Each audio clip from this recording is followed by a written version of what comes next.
அவுதுபில்லாஹி மினஷ் ஷைத்தானிர் ரஜீம். பிஸ்மில்லாஹிர் ரஹ்மானிர் ரஹீம். அன்பார்ந்த நேயர்களே, பிலஸ்தீன் மீட்பு போர் 448வது நாளை எட்டியிருக்கிறது. இந்த நாளில் ஹூத்திஸுடைய தாக்குதலும் ஹூத்திஸ் மீது இஸ்ரேல் தாக்கிய தாக்குதலும் தான் முதலிடத்தை பிடிக்கிறது. நேற்று இஸ்ரேல் தாக்கிய தாக்குதலில் ஹுதைதா என்ற இன்டர்நேஷ்னல் ஏர்போர்ட், யெமனில் உள்ள சர்வதேச விமானத்தளம் பாதிக்கப்பட்டது.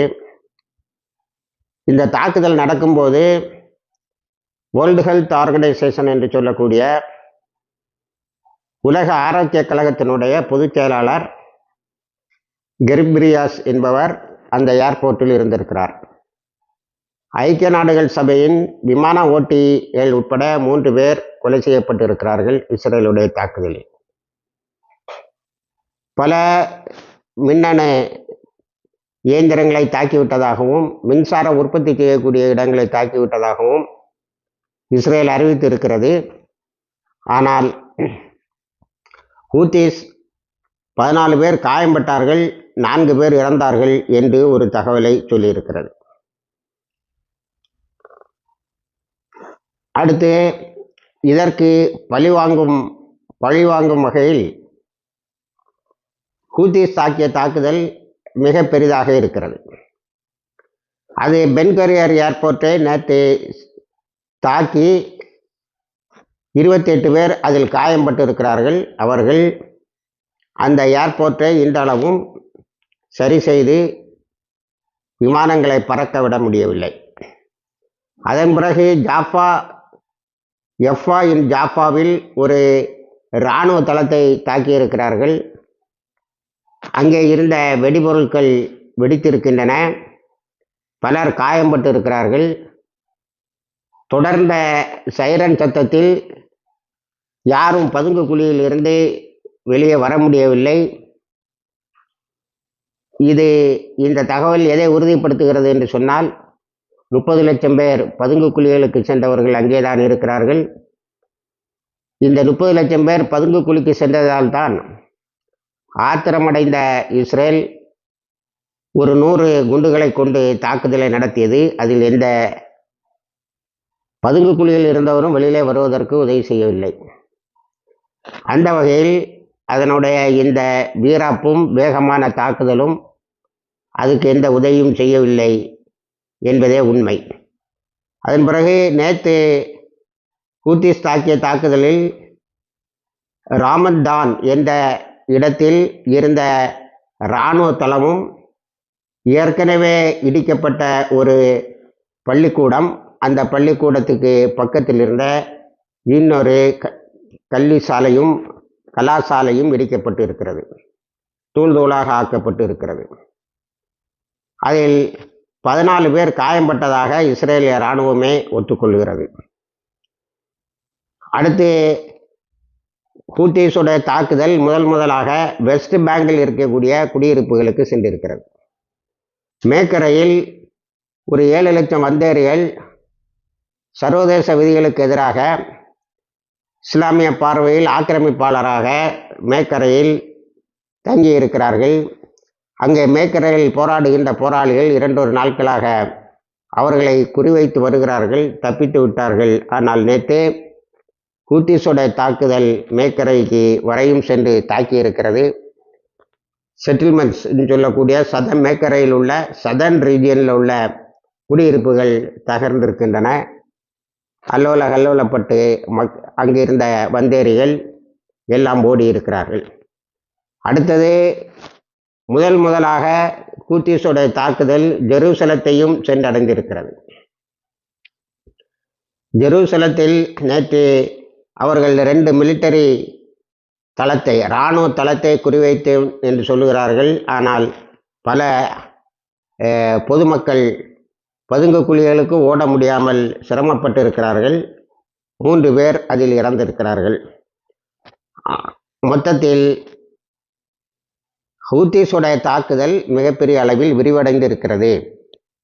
இஸ்ரேலுடைய எல்லா பகுதியும் நார்த்து, சவுத்து, சென்ட்ரல், டெல்லவீவு, ஜஃபா, எஃபா போன்ற இடங்கள் எல்லாமே ஒட்டுமொத்தமாக தாக்குதலுக்கு உள்ளாகி இருக்கிறது. அடுத்து அவர்கள் பயன்படுத்துகின்ற அந்த புதிய வகை பலஸ்தீன் 2 மிசில் என்று சொன்னேன் நேற்று. அதை பற்றிய பல ஆய்வுகளை இஸ்ரேலும் நடத்துகிறது. ஆஸ்திரேலியாவை சார்ந்த சில ஆய்வு நிறுவனங்களும் ஆய்வு நடத்துகின்றன. இவ்வளவு வேகமாக வந்து தாக்குகின்ற இந்த மிசில்கள் எப்படி தயாரிக்கப்படுகின்றன என்பதே ஆய்வின் மையப்பொருள். அவர்கள் அத்தனை பேரும் சொல்லுகின்ற, ஒட்டுமொத்தமாக சொல்லுகின்ற தகவல், எந்த வான்வெளி தடையும் இதை தடுக்க முடியாது. ஏனென்று சொன்னால் அவற்றினுடைய வேகம் மார்ச் MACH என்று சொல்கிறார், மார்ச் 16 என்று வருகிற என்ற அடையாளம் விட்டு பேசப்படுகிறது.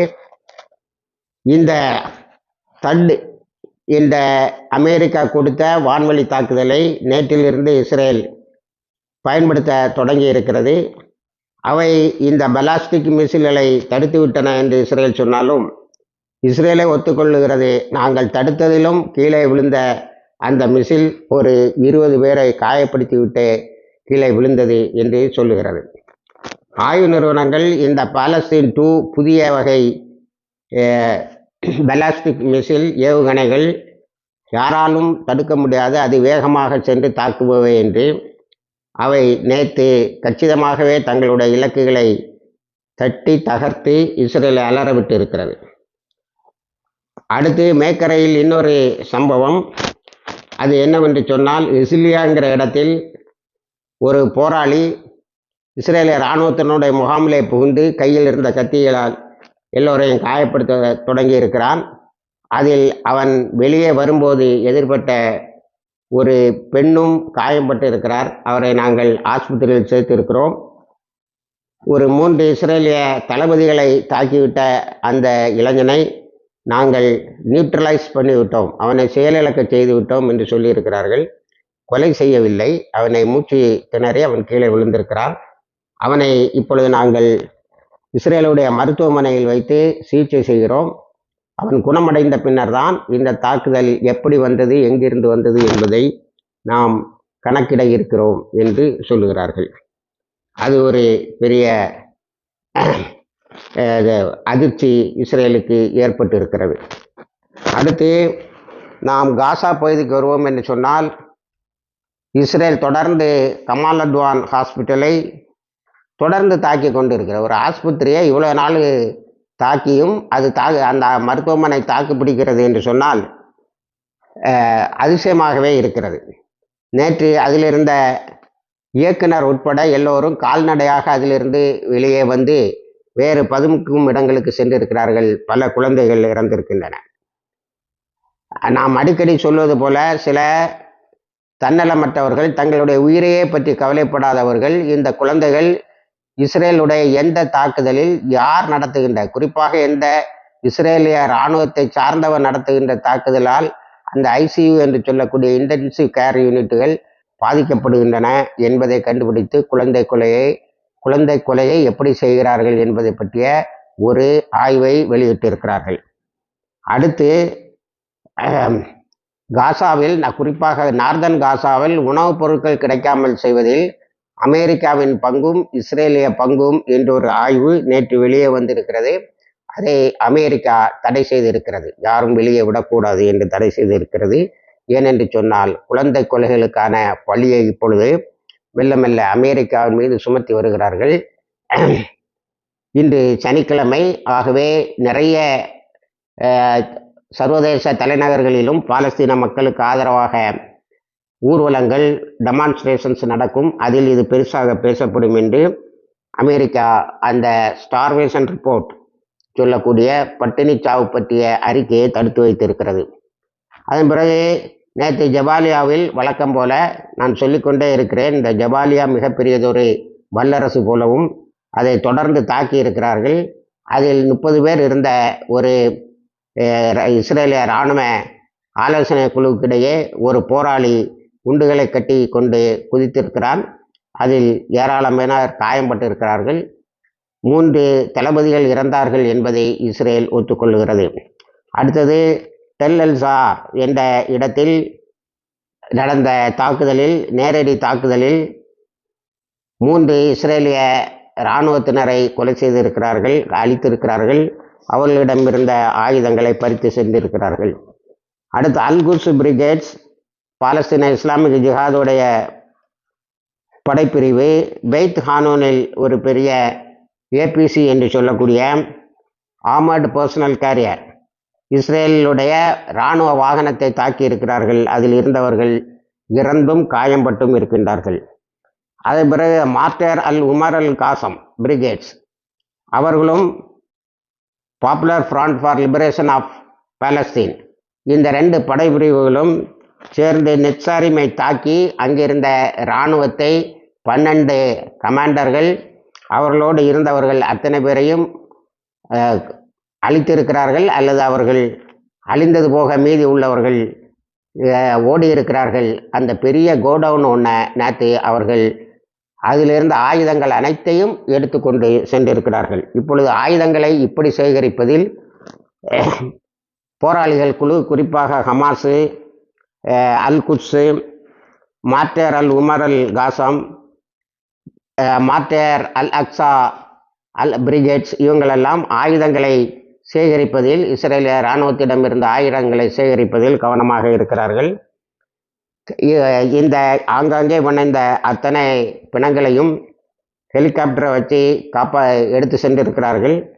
அடுத்தால அவர்களுக்கிடையே சண்டை என்னவென்று சொன்னால், 2 தடவை இந்த போராளிகள், குறிப்பாக அல்காசம் பிரிவினரை சார்ந்தவர்கள், இஸ்ரேலிய இராணுவ உடையை அணிந்து கொண்டு இஸ்ரேலிய இராணுவ முகாமுக்குள்ளால் புகுந்து அவர்களை அழித்திருக்கிறார்கள்.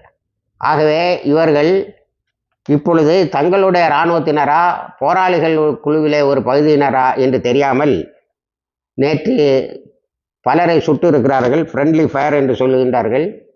இதை நத்தியானு, இது ஒன்றுந்தான் எனக்கு மிகப்பெரிய வருத்தத்தை தருகிறது.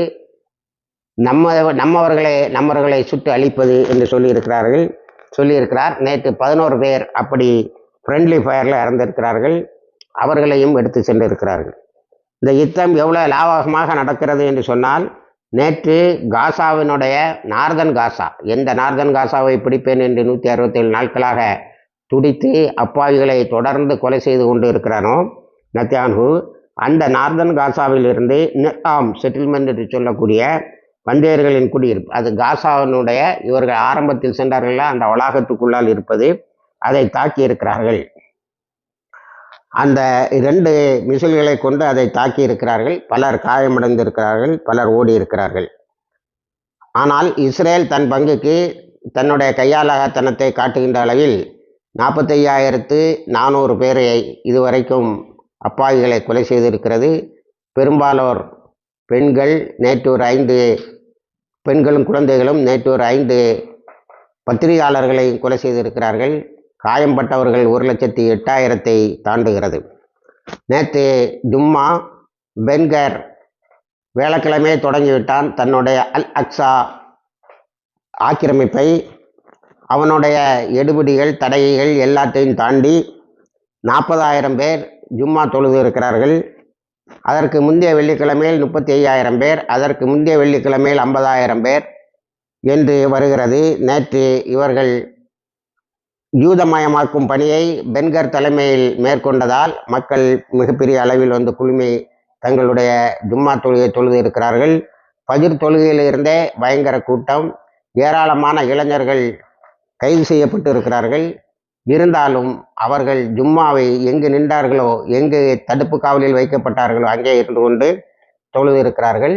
இப்படி ஒரு உணவுபூர்வமான தொழுகை நேற்று அங்கே நடைபெற்று இருக்கிறது. அது பென்கரனுடைய மூஞ்சியிலே அடித்தது போல் இருக்கிறது. அடுத்தது நாம் சிரியாவுக்கு வந்தால், சிரியாவில் இப்பொழுது இஸ்ரேலிய ஆக்கிரமிப்பு இன்னும் ஒரு 100 சதுர கிலோமீட்டர் அளவுக்கு விரிவடைந்து இருக்கிறது. அது மொத்தமாக 600 சதுர கிலோமீட்டர்களை இப்பொழுது கையகப்படுத்தி வைத்திருக்கிறது. டமாஸ்கஸை சுற்றி தன்னுடைய படைப்பிரிவை பலப்படுத்தி இருக்கிறது. டமாஸ்கஸனுடைய மேயர் மெஹர் மர்வான் என்பவர் இஸ்ரேலிய இராணுவத்துடன் அமைதி பேச்சுவார்த்தை நடத்தினார் என்று ஒரு செய்தி அதை வால் ஸ்ட்ரீட் ஜேர்னல் என்று சொல்லக்கூடிய அமெரிக்க பத்திரிகை வெளியிட்டது. அதை அவர் மறுத்திருக்கிறார். நாங்கள் இஸ்ரேலோடு அமைதி பேச்சுவார்த்தை எதுவும் நடத்தவில்லை, எந்த நிலையிலும் இஸ்ரேலை நாங்கள் இங்கே வைக்க மாட்டோம், அவர்களை விரட்டி அடித்தே தீருவோம் என்று சொல்லியிருக்கிறார்கள். அந்த இப்பொழுது புதிதாக நியமிக்கப்பட்ட இஸ்ரேலினுடைய இராணுவ அமைச்சர் இது உனக்கு பஃபர் சோன் வேண்டும் என்று டமாஸ்கஸை சுற்றி வளைப்பது நியாயமாக இருக்காது, இஸ்ரேல் பின்வாங்க வேண்டும், நாங்கள் இஸ்ரேலோடு போர் தொடுக்க விரும்பவில்லை என்றாலும் இந்த ஆக்கிரமிப்பையும் பொறுத்து கொள்ள முடியாது என்று சொல்லியிருக்கிறார்கள். காட்டுப்பகுதியிலே ஒளிந்திருந்தவர்கள் சில தாக்குதலை இஸ்ரேல் இராணுவத்தின் மீது, அதாவது டமாஸ்கஸை சுற்றி இருக்கின்ற இராணுவத்தின் மீது தாக்குதலை நடத்தி இருக்கிறார்கள். அதை காரணம் காட்டியே நாங்கள் இங்கே எங்களுடைய நாட்டை நீங்கள் ஆக்கிரமித்து விடாமல் இருப்பதற்காக உங்களுடைய நாட்டை நாங்கள் ஆக்கிரமித்து வைத்து இருக்கிறோம் என்று இஸ்ரேல் ஒரு வினோதமான வித்தியாசமான விளக்கத்தை சொல்லி கொண்டிருக்கிறது. அதன் பிறகு துருக்கிக்கு சென்றிருந்த 30,000 சிரிய பொதுமக்கள் சிரியாவுக்கு திரும்பி இருக்கிறார்கள் அகதிகள் முகாம்களிலே இருந்து.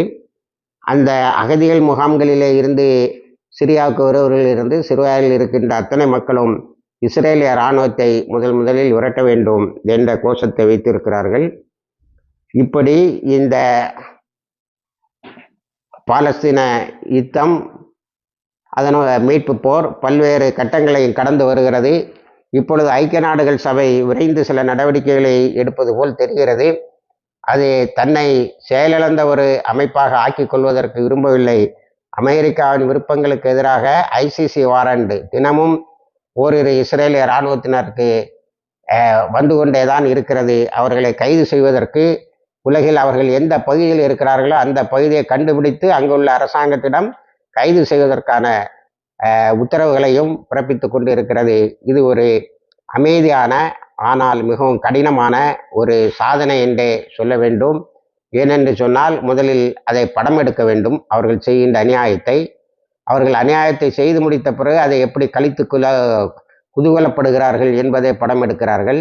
இதையெல்லாம் ஆவணங்களாக, நடவடிக்கை எடுக்கத்தக்க ஆவணங்களாக, கிளிஞ்சிங் எவிடன்ஸ் என்று சொல்வார்கள், நடவடிக்கை எடுக்கத்தக்க சாட்சியங்களாக மாற்றி ஐசிசியில் போட்டு அவர்களுக்கு வாரண்டை எடுத்து அவர்கள் எங்கே இருக்கிறார்கள் என்பதை கண்டுபிடித்து அந்த நாட்டினிடம் அவரை கைது செய்ய சொல்லுகின்ற மகத்தான பணியை சில மனித உரிமை ஆர்வலர்கள் செய்து கொண்டே இருக்கிறார்கள். அவர்களில் பெரும்பாலோர் சவுத் ஆப்பிரிக்காவை சார்ந்தவர்கள் என்று அறியப்படுகிறார்கள். அவர்கள் செய்கின்ற இந்த மகத்தான வேலையை நாம் பாராட்டியே தீர வேண்டும். இணைந்திருங்கள். எல்லா தகவலையும் உங்களுக்கு கொண்டு வந்து சேர்க்கிறோம். வாஹிர் தவானா அல்ஹம்துலில்லாஹ் ரபில் ஆலமீன்.